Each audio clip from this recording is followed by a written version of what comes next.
اللہم صلی علی سیدنا و مولانا محمد وعلی آل سیدنا و مولانا محمد وبارک وسلم وصلی علیہ۔ بسم اللہ الرحمن الرحیم۔ منور سینے۔ اچانک علامہ دمیر رحمہ اللہ سے ملاقات ہو گئی، اور یہ مختصر ملاقات تقریباً 1 سال بعد ہوئی۔ ہوا یہ کہ ایک بزرگ نے ایک خواب دیکھا۔ مجھے یاد آیا کہ علامہ دمیر رحمہ اللہ نے اس کی مفصل تعبیر لکھی ہے۔ بس پھر کیا تھا، فوراً علامہ رحمہ اللہ کی کتاب حیات الحیوان اٹھا لی، اور یہ علامہ دمیر رحمہ اللہ سے مختصر ملاقات ہو گئی۔ کتاب میں اپنے مطلوبہ مقام تک پہنچنے سے پہلے کئی جگہ رکنا پڑا۔ جن حضرات نے اس کتاب کو پڑھا ہے وہ اس بات سے اتفاق کریں گے کہ اس کتاب کا تقریباً ہر صفحہ پڑھنے والے کا دامن پکڑ کر اسے اپنی آغوش میں لے لیتا ہے، یوں کہیں کہ بس چمٹ ہی جاتا ہے۔ کتاب میں انسان سمیت سینکڑوں جانوروں کا تذکرہ ہے۔ یہ کیا بات ہوئی؟ آپ سوچیں گے کہ انسان کو بھی جانوروں میں شامل کر دیا۔ جی ہاں، جس میں بھی جان ہو اسے جانور کہتے ہیں۔ عربی زبان میں حیوان ہر اس جاندار کو کہتے ہیں جو اپنے ارادے سے حرکت کرتا ہے۔ اس کتاب کا نام اسی لیے حیات الحیوان، جانداروں کی زندگی رکھا گیا۔ کتاب کے مصنف کا نام محمد بن موسیٰ بن عیسیٰ بن علی ہے۔ کہتے ہیں کہ پہلے ان کا نام کمال تھا، ویسے آدمی بھی باکمال ہے، پھر انہوں نے نام بدل لیا اور محمد رکھ لیا۔ 742 ہجری قاہرہ میں پیدا ہوئے، پہلے درزی بنے اور پھر عالم۔ دینی علوم گھوم پھر کر وقت کے بڑے لوگوں سے حاصل کیے۔ مکہ مکرمہ بھی پڑھنے کے لیے گئے، وہاں حدیث اور ادب کی کتابیں پڑھتے رہے۔ اس زمانے میں عالمی برادری نامی 2 سینگوں والا جانور پیدا نہیں ہوا تھا، ورنہ علامہ دمیری کی بھی رجسٹریشن ہو جاتی، کیونکہ وہ مدرسوں میں پڑھتے رہے۔ زندگی کا کافی حصہ پڑھنے، پڑھانے، درس دینے، حج کرنے اور تصنیف و تالیف کے کام میں کاٹا، اور پھر 808 ہجری میں اپنا سفر پورا کر کے قاہرہ کے مقابر صوفیہ میں اجرت پانے جا لیٹے۔ اپنی کتاب حیات الحیوان کو انہوں نے عجیب و غریب شہر کی طرح بسایا ہے۔ اس شہر میں ایک بہت بڑا چڑیا گھر ہے، ہر طرح کے جانور، درندے، چرندے، پرندے، ان کے نام، ان کی نسلیں، ان کے خواص اور پتہ نہیں کیا کیا۔ اس طرح اس شہر میں عجائب گھر بھی سجایا ہے۔ ایسی عجیب باتیں اور معلومات کے انسان پڑھتے ہوئے پہلو بدلنا اور اپنے سامنے پڑی چائے کی پیالی اٹھانا بھول جاتا ہے۔ اس شہر میں مساجد بھی ہیں جہاں دین کی تلقین و نصیحت ہوتی ہے، اور خانقاہیں بھی جہاں احسان و سلوک کے رموز سکھائے جاتے ہیں۔ اس طرح یہ شہر میدان ادب بھی رکھتا ہے جہاں شعر و سخن کے نادر ذخیرے جمع ہیں، اور اس شہر میں عامل بھی ہیں، عملیات سکھانے والے، تعویذ دینے والے اور ٹوٹکے بتانے والے۔ جب یہ کتاب پورا شہر ہے تو طب و حکمت کی دکانوں سے کیوں خالی ہوگا؟ چنانچہ طب و حکمت کے حیران کن نسخے اس میں موجود ہیں۔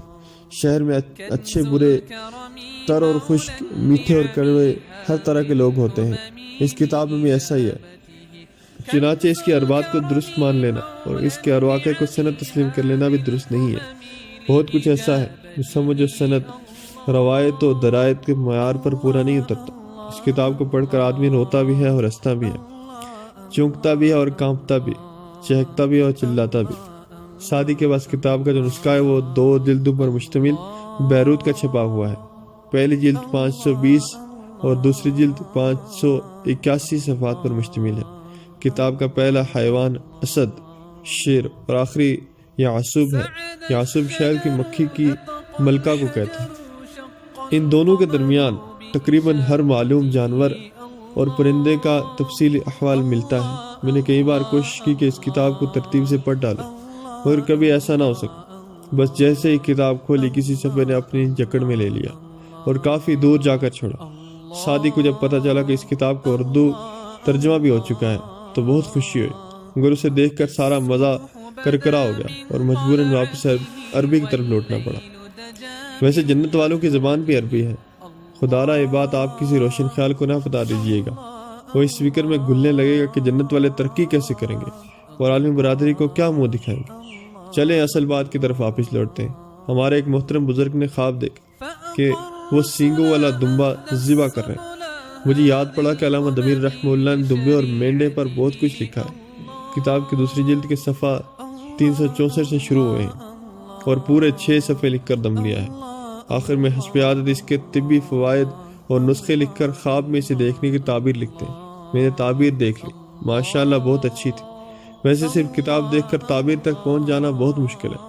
خواب دیکھنے والا کون ہے کیسا ہے، کہاں ہے، کس مقام عمر کا ہے، پھر خواب کب دیکھا، کیسے دیکھا، کس وقت دیکھا، کس حالت میں دیکھا، کس موسم میں دیکھا، پورا دیکھا، ادھورا دیکھا، کسی کو بتایا وغیرہ۔ بہت مشکل علم ہے، بس اللہ پاک اپنے نور سے جسے چاہے سکھا دے، سمجھا دے۔ ساتھی جیسے لوگوں کی کہاں پہنچ، ہمیں تو بس اتنا فائدہ ہوا کہ تعبیر دیکھنے کے بہانے کافی عرصہ بعد علامہ دمیر رحمہ اللہ سے ملاقات ہوگی۔ وہ بڑے نافع آدمی ہیں، بہترین آدمی وہ ہوتا ہے جو کسی کو نفع پہنچائے۔ انہوں نے جلدی جلدی چند باتیں سنا دی، ان میں سے چند آپ اس کالم میں پڑھ لیں۔ صفحہ 209 پر لکھتے ہیں، رسالہ کیشری میں مرقوم ہے، حضرت موسیٰ علیہ السلام ایک ایسے شخص کے پاس سے گزرے جو بہت گڑ گڑا کر دعا مانگ رہا تھا۔ حضرت موسیٰ علیہ السلام نے عرض کیا، میرے پروردگار، اگر اس کی حاجت میرے بس میں ہوتی تو میں اس کی یہ حالت دیکھ کر اسے ضرور پورا کر دیتا۔ اللہ تعالیٰ نے وہی فرمائی، اے موسیٰ، میں آپ سے زیادہ اس کے لیے رحمت والا ہوں، لیکن یہ دعا تو مجھ سے مانگ رہا ہے، جبکہ اس کا دل اپنی بکریوں کے ریوڑ میں اٹکا ہوا ہے۔ جس کا دل میرے غیر کے پاس ہو، اس کی دعا کیا قبول ہو؟ حضرت موسیٰ علیہ السلام اس آدمی کو سمجھایا، اس نے فوراً دل کو سب سے کاٹ کر اللہ سے جوڑا تو اس کی حاجت فوراً پوری ہوگی۔ بڑی حکمت والا واقعہ ہے۔ بات صرف توجہ کی نہیں بلکہ امید اور خوف کی بھی ہے۔ جب امیدیں غیروں سے اور ڈر بھی غیروں کا اور توجہ بھی غیروں کی طرف، پھر کیا دعا، کیا وظیفہ اور کیا قبولیت۔ کوئی مالک کو سب کچھ سمجھ کر تو دیکھے۔ اللہ پاک ہمیں اپنی معرفت نصیب فرمائے۔ آگے صفحہ 428 پر لکھتے ہیں، حجاج بن یوسف کی موت کا وقت آیا تو عجیب حالت تھی، بار بار بے ہوش ہوتا، پھر ہوش میں آ جاتا۔ جب بھی ہوش میں آتا تو کہتا، ہائے میرا اور سعید بن جبیر کا معاملہ۔ لوگ کہتے ہیں کہ مرض الموت کے دوران وہ جب بھی سوتا تو سعید بن جبیر کو خواب میں دیکھتا کہ وہ اس کے دامن کو پکڑ کر پوچھ رہے ہیں کہ اللہ کے دشمن، مجھے کس بات پر تو نے قتل کیا؟ بس وہ ہڑبڑا کر جاگ جاتا۔ کہتے ہیں کہ امیر المؤمنین حضرت عمر بن عبدالعزیز رحمۃ اللہ علیہ نے حجاج کو اس کے مرنے کے بعد خواب میں دیکھا، گلا سڑا، بدبودار اور مردار۔ حضرت نے پوچھا، اللہ تعالیٰ نے تیرے ساتھ کیا معاملہ کیا؟ کہنے لگا، مجھے ہر اس شخص کے بدلے ایک بار قتل کیا گیا جسے میں نے قتل کیا تھا، جبکہ سعید بن جبیر کے بدلے مجھے 70 بار اللہ تعالیٰ نے قتل کیا۔ دیکھا آپ نے ظالم کا انجام، قتل تو ویسے ہی بھیانک جرم ہے، اور پھر مسلمان کا قتل اس سے بھی بھیانک، اور پھر علماء اور مجاہدین کا قتل اتنا خوفناک، اتنا بھیانک اور اتنا خطرناک ہے کہ بیان سے باہر۔ بعض روایات میں تو اسے کفر لکھا ہے۔ ہاں، جو اسے جائز سمجھے، اس کا ایمان کہاں باقی رہتا ہے؟ بہت کچھ سوچنے اور بہت کچھ سمجھنے کی ضرورت ہے۔ خون کسی کا بھی ہو بہت بڑی حرمت رکھتا ہے، صرف اللہ کے حکم اور اس کے رسول صلی اللہ علیہ وسلم کے فرمان کے بغیر کسی کو مارنا جائز نہیں ہے۔ حدیث صحیح میں آیا ہے، سب بخشے جائیں گے مگر اپنے گناہ پر فخر کرنے والے نہیں۔ آج تو فخر کیا جاتا ہے، مسلمانوں کو مار کر، مجاہدین کو مار کر، اپنوں کو مار کر، دوسروں کو رواداری کا درس ہے، اور خود اپنی بندوق ہر وقت شعلے اگل رہی ہے۔ شیخ سعدی گلستان میں لکھتے ہیں، ایک حکمران نے ایک بے گناہ شخص کے قتل کا فرمان جاری کیا۔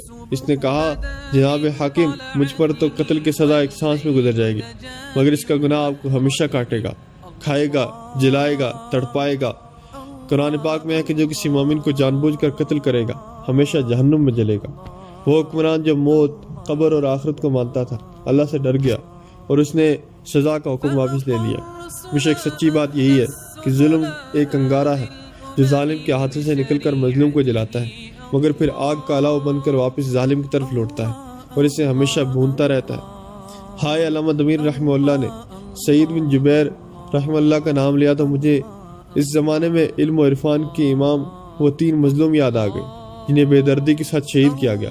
خون کے چھینٹے ہر جاگتی آنکھ اور تڑپتے دل کو سرخ کر گئے، مگر قاتلوں کے ہاتھ صاف رہے، بالکل شفاف، کیونکہ ایسے لوگوں کو قتل کرنا دنیا میں امن و محبت کے پھول کھلانے کے لیے ضروری ہے۔ کراچی کی ایک جامع مسجد جس کا نام مسجد خاتم النبیین صلی اللہ علیہ وسلم ہے، اس کے پہلو میں 4 قبریں، بھوری بھوری، مٹیالی مٹیالی، انشاءاللہ جنت تک وسیع و عریض، خوب مہکتی ہوئی۔ یہ دنیا ان کے قبرستانوں میں سے ایک ہے جہاں سب کے کفن سرخ اور نصیب بلند ہیں۔ اللہ اکبر۔